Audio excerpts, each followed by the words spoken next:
Hey, welcome back to the Contrary podcast. I am Charlie Sykes. There's a lot going on. Donald Trump's enshittification of the BLS continues. We have troops in Washington, D.C. The president is prepared to go to Alaska to bend the knee to Vladimir Putin. We'll have a lot more to say about that. But I wanted to talk about some political developments and where we are right now before the midterms, and obviously with the future of the country on the line. And so I am really pleased to be joined by Conor Lamb, a former congressman from the state of Pennsylvania and a recent addition to Substack. Welcome to the podcast, Conor. Thanks for having me, Charlie. Good to be back with you. Well, look, there's so much to talk about. Let's start about the state of the Democratic Party, because you and I had a very brief conversation about, that Democrats they're going through some things, including coming to grips with the prime directive, which is to win some damn elections. If Democrats don't win elections, there's no way to stop Trump. And yet there seems to be this tendency to chase, to chase bright, shiny objects as opposed to, talking about issues and running candidates that can win in swing districts, the majority makers. You won in a very, very tight, very swingy district in Pennsylvania. So I wanted to get your take on all this. The first question is, what ails the Democratic Party? What is wrong? I mean, right now, let's have a reality check. Every poll that you can find would suggest that Democratic approval ratings are at historic lows. I'm looking at the Gallup poll, 34% approval rating for Democrats, historically low. CNN's even lower, 28%. We could go through all of this. So what's going on with the Democrats? Why are their approval ratings so low at a time when we have a very unpopular president who's underwater on one issue after another, pursuing an agenda that is also underwater? So, Conor Lamb, what's wrong with the Democratic Party right now? What ails them?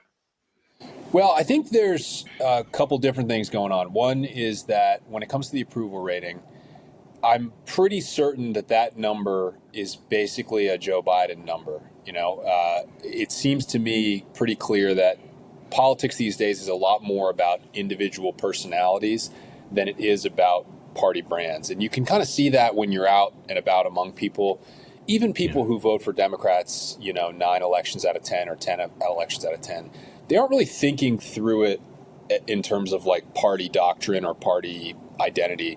They're thinking through it in terms of which politicians do they like. And I think that right now the National Democratic brand is still defined by our most prominent recent office holder, Joe Biden. And when we get some wins under our belt, it's going to start to change people's perception of the brand, and you'll see those numbers change as they get new faces. So the connection to your question might just be the Democratic Party is having problems because we don't have enough new faces. People are still thinking of us in terms of like the last generation of faces.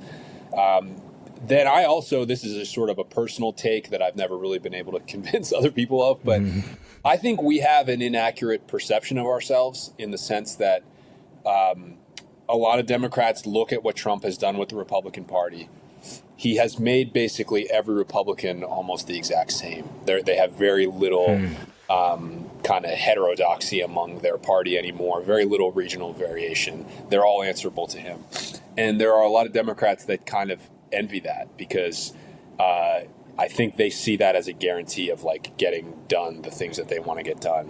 Whereas in our side, we've had more difference of opinion among the, take 2025 as an example. We're going to have Mikey Sherrill and Abigail Spanberger on the ballot on the same day as Zoran Mamdani, and they're obviously very different from each other.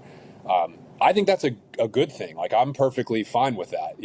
I would love to be a party that can embrace that range of opinion because in a country like ours, I think that's ultimately a better recipe for success. But our party has not really embraced that about itself yet. So we then spend a lot of time needlessly fighting each other about whether we should be more like Zoran or more like Abigail. Well, I mean, that's one of the questions people have. What is the Democratic Party? Is it a centrist like Abigail Spanberger, or is it a Democratic Socialist of America like Zoran? I mean, isn't that one of the problems that the Democrats have? I mean, Donald Trump, I mean, for Donald Trump, Zoran is a tremendous gift because he's going to go around the country saying, look, I was telling you that Democrats are socialists, and here, look, they've supported a socialist who is in the past talked about defunding the police. Doesn't that, in fact, play into the Republican agenda? If, in fact, Zoran is, one of the faces of the Democratic Party? Well, I think the way you have to think about it is most of us in the Democratic Party didn't have a vote in the New York mayoral primary, and none of us have any control over what Donald Trump is going to do or say. So the question for us really is more, how are we going to present our brand to the nation in terms of how we would lead the United States government? And that's going to be kind of who we nominate in 2028, and to a certain extent, who we nominate for these congressional and Senate races in 2026. So, my sort of broad view of the party is, if a city like New York City wants to nominate someone like Zoran and try out his policies or whatever, there's nothing about me that's like afraid of letting them have that experiment, and I don't feel the need to chase him out of the party or anything like that. My concern is more at the level of state and national politics. We want to be conveying credible candidates with an actual background of service and getting things done, who will give voters the confidence that if you put them into office, they're going to do a good job. And so, I think that's why you see the Abigails and Mikeys and Josh Shapiro's in sort of the governor level slots, and that's who we want to be elevating. No, I agree with you, but let me push back a little bit because, clearly the issue of, urban governance is going to be a big issue both in 26 and 28, and Donald Trump is going to nationalize it. He's already put troops on the streets of Los Angeles. They're in D.C. right now. That clearly is a trial run for doing something similar in New York, maybe Chicago, Baltimore. Who knows where else he might do it? And so what he's going to do is he will focus on these very, very progressive mayors and their record on crime, and use that as a way of branding Democrats. Now, the question is, how do Democrats respond? I mean, is it going to be sufficient to say, well, that's just Chicago, or that's just Los Angeles, or that's just New York, or that's just Washington, D.C.? How do you push back on that kind of thing? Because you can see it coming. You know what the playbook is going to be.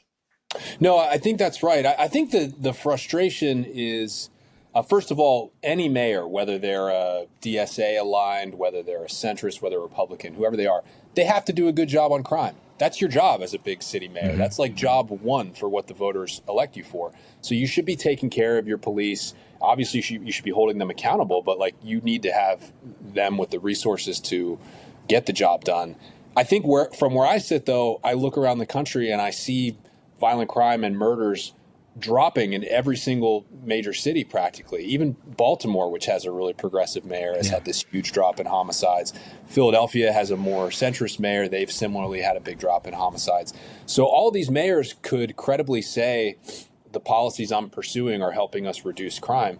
And Trump is going to do the same thing anyway. He's going to send in the National Guard anyway. So I think no matter what, a response from our party that's a little more unified, a little bit more of sort of all wings of the party standing together and saying, look, broadly, the things that we are doing are reducing crime. Trump is just making things worse by sending a lot of people in there who are not trained to do it. If Trump wanted to lower crime in this country, he would just put more cops on the street. That's what you do. A lot of these police departments have a hard time hiring people. And then once they hire them, they can't really keep them because the pay is so low. Like here in Pittsburgh, they're still paying entry-level officers less than $60K, I think, and they can go into the suburbs and make in the 80s and 90s.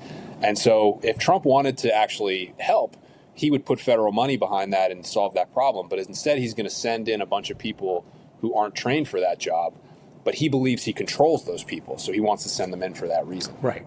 And it's very performative on his part. Now, look, he's been lusting to put troops on city streets for years now. He's been talking about this since Trump 1.0. Look, I mean, the deployment of troops to D.C. There's some obvious critiques. Number one, he could have done this on January 6th. The biggest crime wave attack on police that ever occurred was on January 6th. What did he do? He did not send the National Guard in then, and then he pardoned the rioters who attacked the cops. I think we need to keep reminding people when he talks about law and order that he is in fact a convicted felon.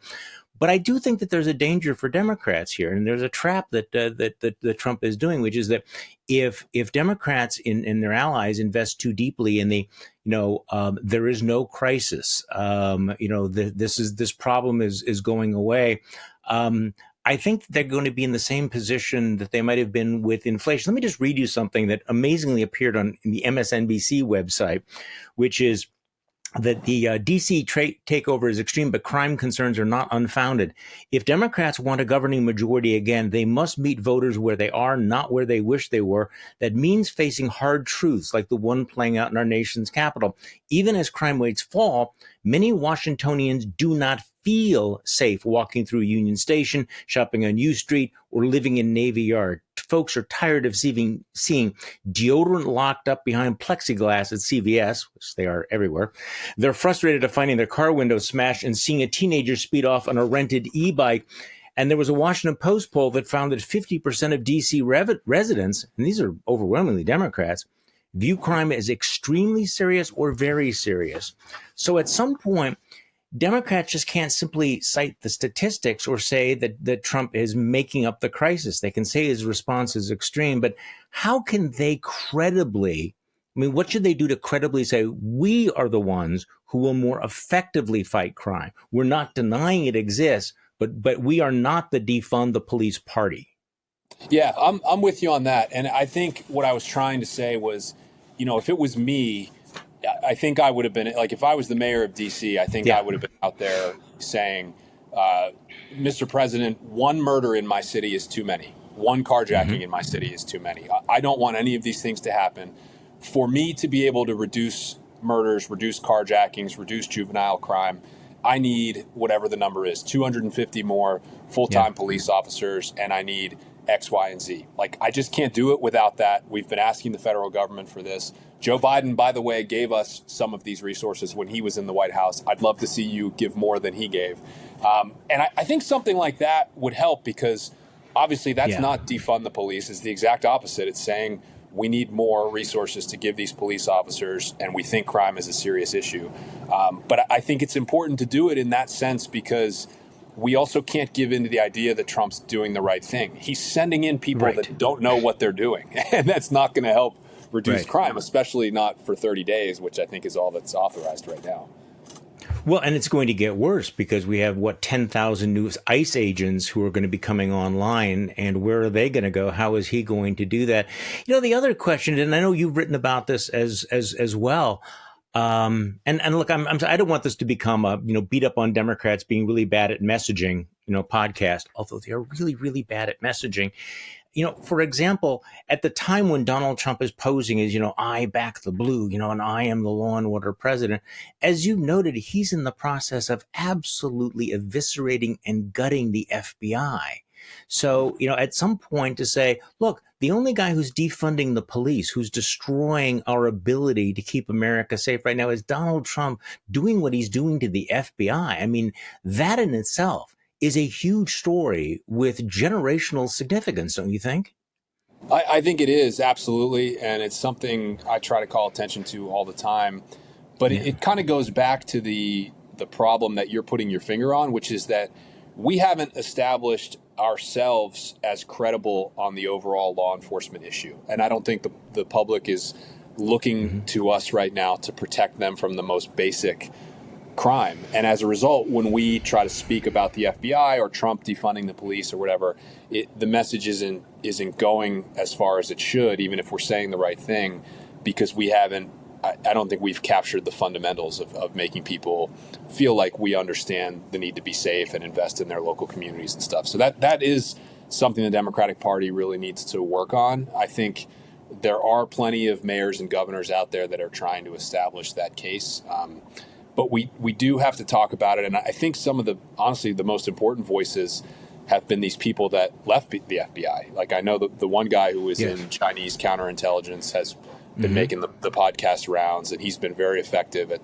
He's not a Democrat. Like, he's a longtime Federalist Society member, conservative, talking about how dumb it was for Trump to run him out just because he went to a concert with Peter Strzok. So if we can help get those voices into the public, maybe they'll start to listen to, how big of a mistake it is to allow Trump to get away with this. Yeah, I mean, I think there are so many vulnerabilities, that particular story, but the reports that you have FBI agents who are being retasked to, walk the streets of Washington, D.C. doing God knows what. Well, they're being taken away from other things. They're taking away resources from sex trafficking. They're taking away resources possibly from anti-terrorism. And again, these are points where Democrats could actually go at real vulnerabilities of Republicans, instead of, talking about, saying, well, yeah, the figures are made up, saying, look, what are these police officers not doing? What is Donald Trump dismantling here? Because I think he's really vulnerable. Again, there's two ways of going in politics. You go at someone's weakness or you go at their strength. I think you can go right at what Donald Trump thinks is his strength, which is law and order, which in fact I think is going to turn out to be a weakness. I don't want to, keep on all of that. So I have this question in the back of my mind, and I am not a Democratic strategist in any way whatsoever, but I get asked this question all the time, mainly because my take on politics is that we're post-ideological, that I am opposed to what Donald Trump is doing. I think Donald Trump poses this existential threat. So almost everything that I do is about, how do you oppose Donald Trump? But at some point, you need to present an alternative. And somebody asked me the other day, okay, so Democrats have made it clear they oppose Donald Trump. They haven't been very effective in stopping Donald Trump. They haven't been very effective in slowing him down. But what are Democrats for? What is the Democratic vision right now that you would do for me as a middle-class person living in Wisconsin? And they asked me this question. I thought, boy, you know what? I'm going to talk to a real smart guy, in a couple of days about this, but I don't have a quick answer for you. Donald Trump and MAGA can run through, all kinds of stuff that they are doing, that they are for. What are Democrats for right now? Yeah. Well, I mean, what I was saying earlier about the nature of our party and its breadth makes it difficult for us to answer that question collectively, because I think there is disagreement. I think if you're asking me, the way I always think about it is when I first showed up on a Marine Corps base as a young officer, I was surrounded by 18 and 19-year-olds from all over the place. And they got there after being given free training for their job by the government, which they were being paid to do, often for months and close to a year on end, then placed in a job. Like, let's say you're running satellite communications or cryptography, or you're fixing trucks or you're fixing planes, whatever the case.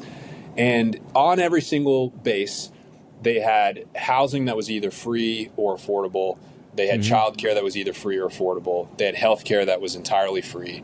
And the educational opportunity was that you could take any college class you wanted in your spare time for free without even touching the GI Bill that was waiting for you at the end of your service. All of that added up to the creation of opportunity that you still had to work really hard to take advantage of. Like, becoming a Marine is not easy, and no one lets you in that organization for free. But once you put in the effort on the front end, whether you're from the smallest town in the middle of Wisconsin or whatever, all these opportunities were there because they were essential to the mission, right? Like, you have to have childcare if people are going to be going out on deployment or doing a dangerous job around the clock. Same thing with healthcare to keep people on the actual job. And so to me, like, a lot of the things that the Democrats are for when it comes to health and childcare and education, when we have lost or been unpopular or untrustworthy, I think it's when people think we just want to go around handing these things out willy-nilly, at sort of any cost and with no concern about whether they're effective. Whereas I think a winning recipe for the Democrats is more in that vein of, if you're willing to put in the work and devote yourself to something higher and really invest in yourself, we're going to make sure the opportunities that are there. And the difference between us and Donald Trump is he takes away those opportunities from people, and he doesn't create any new ones in their place. No, I think that opportunity and prosperity, I mean, it really comes down to, people look at the parties and they go, who is going to make me prosperous? Who is going to keep me safe? And there are answers to all of those things, and as opposed to, and again, I think that there's also a sense that, people want to believe that if you work hard and you play by the rules, you will get ahead. And I think that cuts in a lot of different ways. That cuts the opportunity that you're describing, but also, this is where illegal immigration comes in. Well, what do you mean? Yeah. You're getting ahead and you're not playing by the rules. Those are the key things. Work hard, play by the rules. You will get ahead, as opposed to the handouts, the grifting, the cronyism that Trump has had. I mean, it seems like a target-rich environment. Going after somebody who claimed to be for the little guy, who is now running a government which is based on grift and graft, corruption, and special interest favors for the most spectacularly wealthy people we have ever seen in human history. Yeah. And there's got to be a wedge there that cuts across a lot of different ideologies. I think there is. I mean, the way I think of it, I've been traveling around my state here and going to all these different counties that voted for Trump 70 to 30. And I've just been asking people, Trump doubled his family's wealth from last year to this year through people buying his cryptocurrency. It's corruption. It's open. Has he doubled anyone's wealth in Pennsylvania? Next year, he's going to pay less in taxes for sure than he paid this year. Are you going to pay less in taxes next year? Absolutely not. He's going to have the same health care at the same cost next year that he has this year. Are you? No. I mean, millions of people in our state are going to get kicked off of Medicaid, and then everyone else pretty much is going to pay more. Our 9 largest insurers have all asked for the largest premium increase that they're allowed to ask for under the law. So, you start to stack these things up and you say life is getting more expensive for people in these Trump counties all over Pennsylvania, while he just gets richer and richer and does perfectly fine. And, I think that's a big part of our midterm case. I don't think it answers your question about what is the Democratic Party offering, which is more of the 2028 issue. But I think the issue in the midterms is, are people going to be willing to punish him for not doing what he said he was going to do? So tell me, these are when you make those points, when you make that case, what kind of a reaction do you get? What do you hear in these Trump counties? What do people say? It's a mixed bag. There are definitely a lot of people out there who are just with him no matter what, and they assume everything that I'm saying is not true.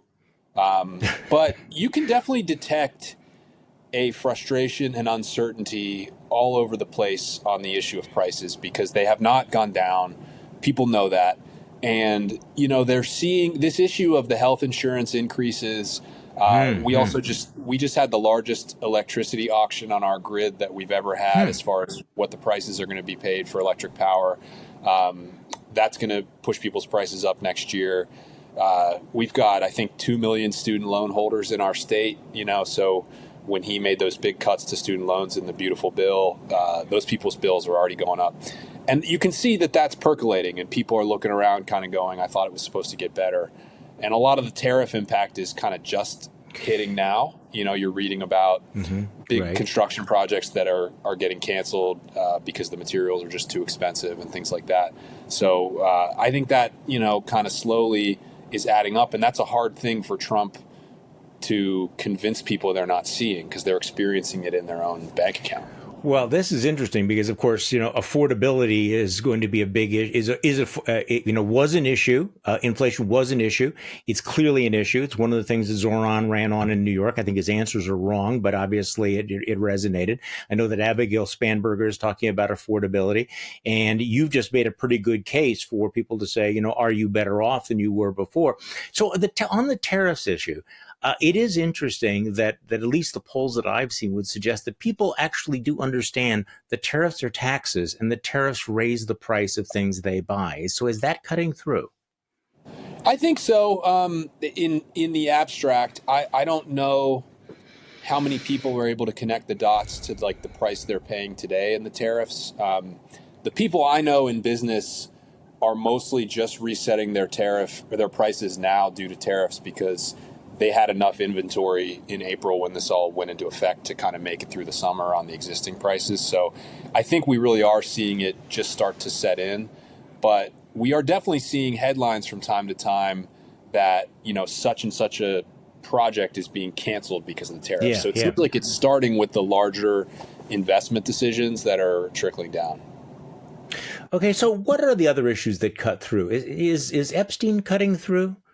Because I want to actually get into this, the insider issues and the outsider issues, the ones that actually people are talking about versus the stuff that you talk about in the MSNBC green room. So Epstein looked like he was breaking through for a while. Now there seems to, there's been a lot of distractions. But what is your sense? How does that play into the perception of Donald Trump with the people you talk to? Yeah, I didn't think it made a big impact. I think that people that already hated Trump, took it as one Right. more exhibit in evidence of his character. And what I think a lot of people on the left forget is that many people who voted for Trump and would even call themselves Trump supporters don't like him, would never want to hang out with him or introduce him to their children or anything like that. It's more that they think he's effective and that he takes a wrecking ball to an establishment they don't like. And so, as much as the Epstein thing, I think, made a lot of people uncomfortable, it ultimately is unrelated to the reason that many people support him.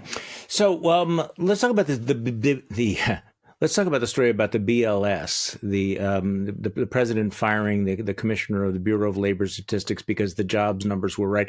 This strikes me as kind of an insider story, but I wanted to get your reaction to it because Donald Trump wants to bend reality to his will. He wants to bend facts, and now they're putting in a MAGA loyalist as commissioner of the Bureau of Labor Statistics, which would suggest that we're very close to having markets that will no longer regard government statistics as credible, that they no longer trust the integrity of all of that. So talk to me about that, because in many ways, we talk in abstract about authoritarianism and everything, but this kind of flexing of his muscles is truly extraordinary. Your reaction as a former member of Congress? Yeah, no, it's awful. I mean, we have to be able to make decisions on some kind of true facts, and there are very few decisions we make as public officials that are more important than the ones that affect people's jobs. When you come from a place like Western Pennsylvania or Wisconsin, you have some idea of what it's like for a community to live through a big job loss. Around here, it's the shutdown of the steel mills in the 70s and 80s, which, even though it was 40 some or more years ago, it's like still very much part of the consciousness here, and everybody's still alive that remembers it, and families were affected by it.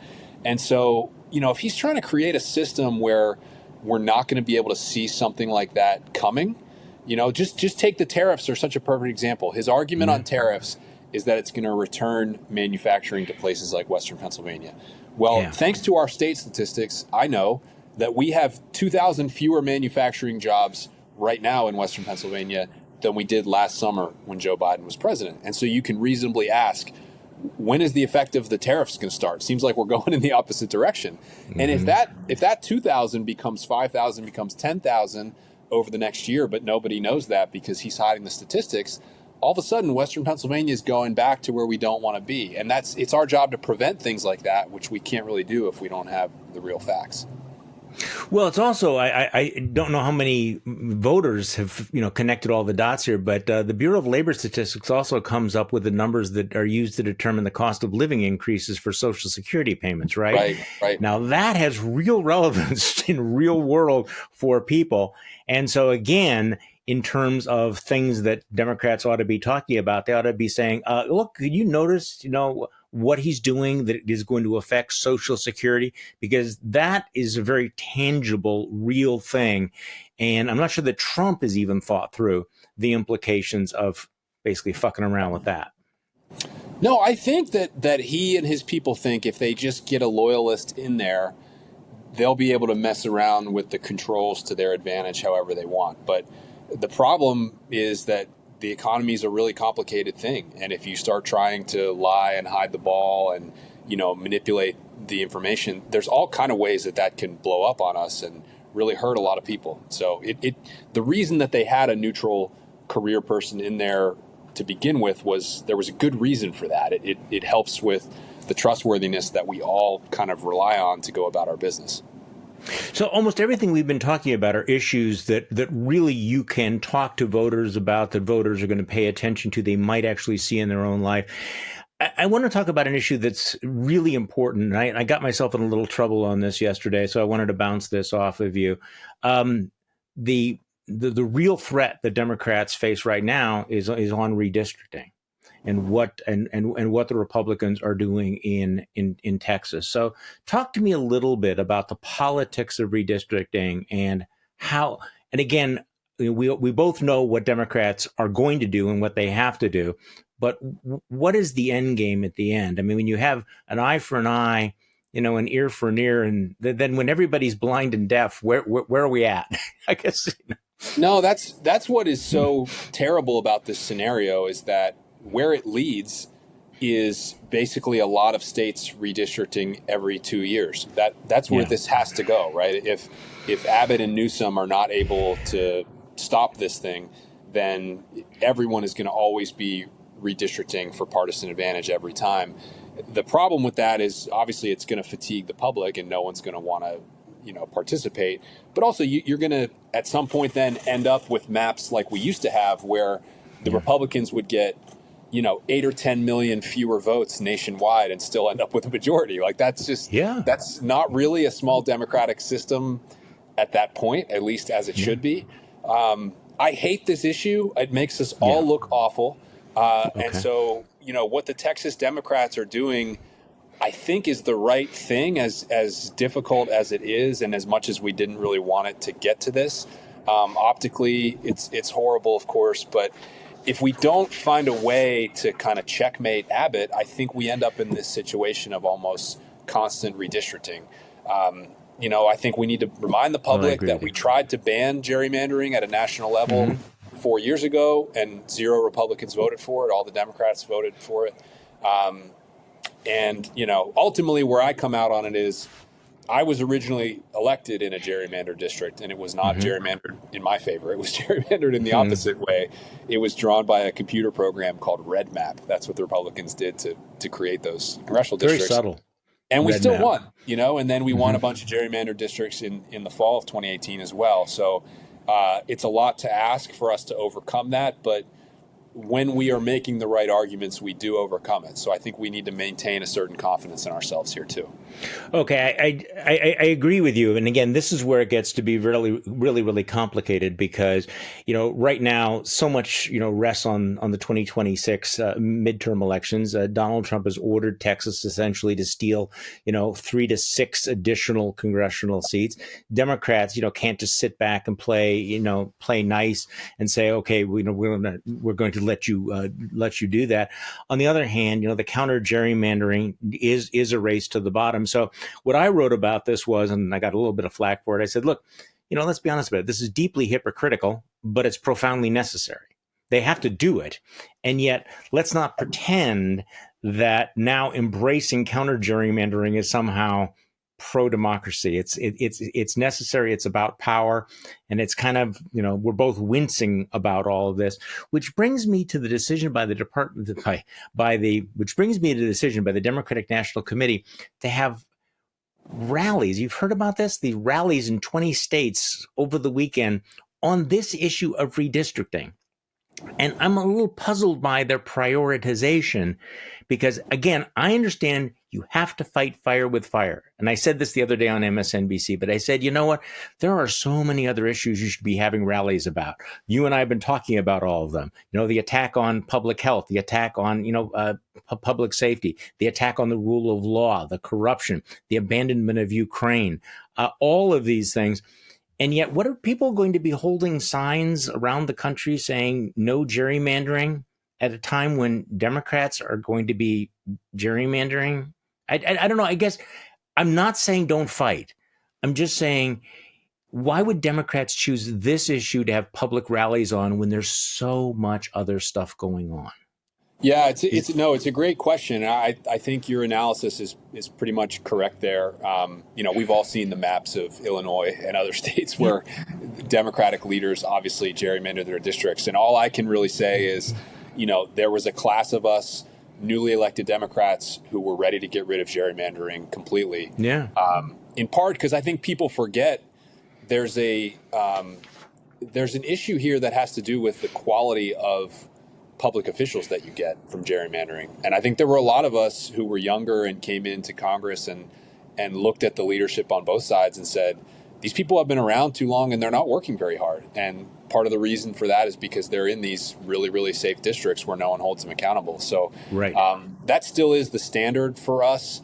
I agree that capturing something like that in a rally is probably pretty difficult to do. And, for my part, whenever I get the chance to I don't really talk to anyone from the DNC, but whenever I talk to people in Democratic leadership, all I encourage them to do is really try to keep this focus on affordability, costs, and the economy, because that's where people are looking for us to lead.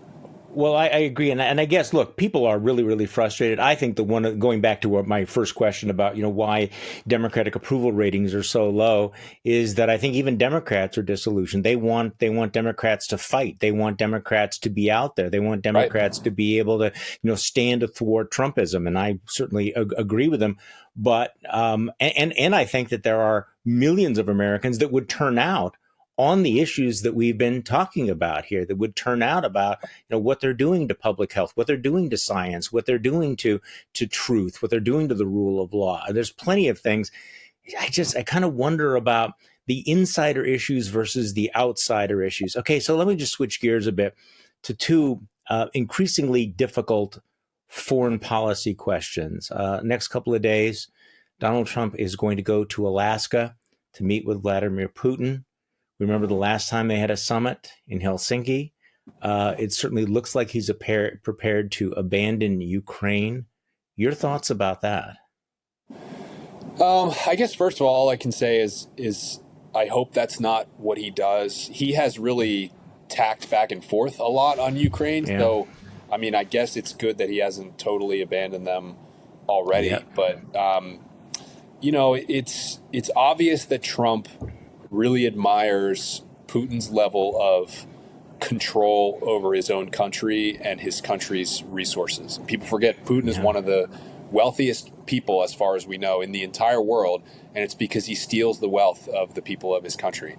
And so you can just kind of look at that and say, wow, that's who Trump admires. But given what Trump's doing with crypto, it's not so far-fetched to say that he sees himself enriching his family. It's who Trump wants to become. Yeah, it's not just that he admires it. Yeah. At that point, you're saying this isn't just a normal sort of foreign policy choice. Should we side with Ukraine or should we side with Russia?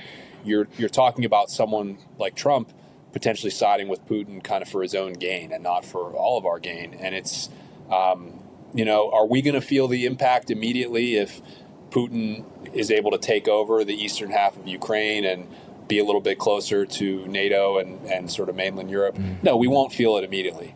But over time, well after Trump is gone, we're all going to pay the cost of that in terms of what a strengthened Russia can do to us and the fraying of these alliances with Europe that we've had for very long. And so he's not showing any leadership, any thought about the long term here. And my hope is that somebody that he listens to can talk him out of what he looks like he's about to do. Yeah, and Europe has been pretty solid on this. Okay, so the much more complicated issue, both in terms of substance and the politics, is Israel. I mean, there used to be an absolute bipartisan consensus of support for Israel, overwhelming public support. Democrats were all in on it.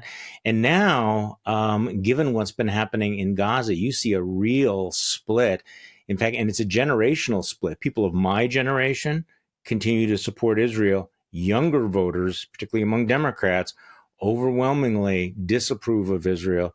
So give me your sense of the politics of that, because it used to be the pro-Israel politics was a no-brainer for anybody running for office. No longer the case. Yeah, I mean, I think that it's hard to look at what Netanyahu is doing and how he's behaving and not be disgusted with the idea that, United States tax dollars are basically supporting this person who might be prolonging a war in order to keep himself in power and not for any legitimate objectives. So exactly. I think in the past kind of consensus times that you're talking about, which aren't that long ago, it seemed easier to understand that the objectives that Israel had were the same or similar to our objectives. But it no longer looks that way to me with Netanyahu in charge. Like, we still say that we want a two-state solution.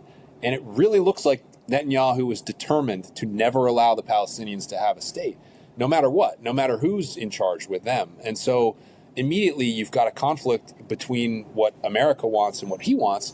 And you just get this feeling like Trump is giving away the store to him, and you don't know why. It's, again, this example of you feel like Trump looks at someone and sees what he wants to be and how he wants to control things. And, I just hope that he doesn't start to get the idea that if he starts a war, it'll help keep him in power for 30 years or however long Netanyahu has been there. So I think, obviously there's a lot of things said on the left about Israel and anti-Semitism broadly that are wrong and offensive and come from the wrong place. Yeah. But there is this reaction to what Netanyahu is doing that we all realize it's no longer tenable.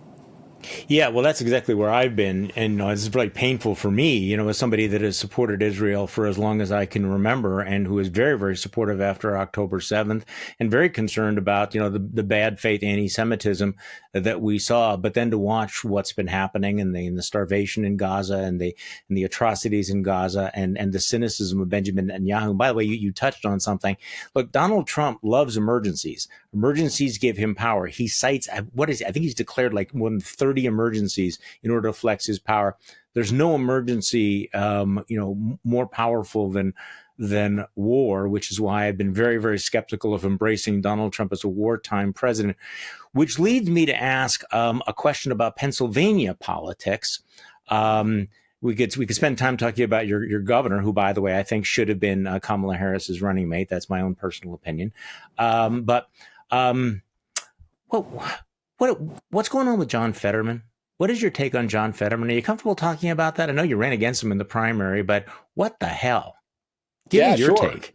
I don't have any explanation for his conversion into whatever he is now. I don't think I know him well enough, and I don't. I mean, very few people really have an inside lane with him or talk to him. He's lost a lot of staffers. It's really unclear who influences him these days. I mean, he gets spotted like having dinner with Steve Bannon in D.C., so that tells you something about. Not encouraging. I think what bothers me is he likes to portray it like people are going after him because he has taken a certain position on Israel or because of some stance on him or whatever, as if they're attacking him for being, a quote unquote moderate. That's not my view. My view is he's not doing his job. So, earlier this year it was reported that I think he had missed 43 out of 45 of his committee hearings and assignments. He'd missed more votes than pretty much any other senator this session. And we're in the middle of the August recess now. He's in Pittsburgh. The only time he was ever seen was when there was this explosion at U.S. Steel 2 days ago because there were TV cameras there. He drove down there to be in front of the cameras. But he doesn't make himself available to constituents. He doesn't do town halls. He doesn't really even show much of an interest in all these things I've mentioned to you today about the health insurance premiums and electricity rates and jobs and tariffs and all. There's just nothing from him on that. It's kind of all Israel all the time. And then, the occasional time he'll go on Bill Maher to take a swipe at AOC or whatever. So he's just not representing us, I guess is how I would sum it up.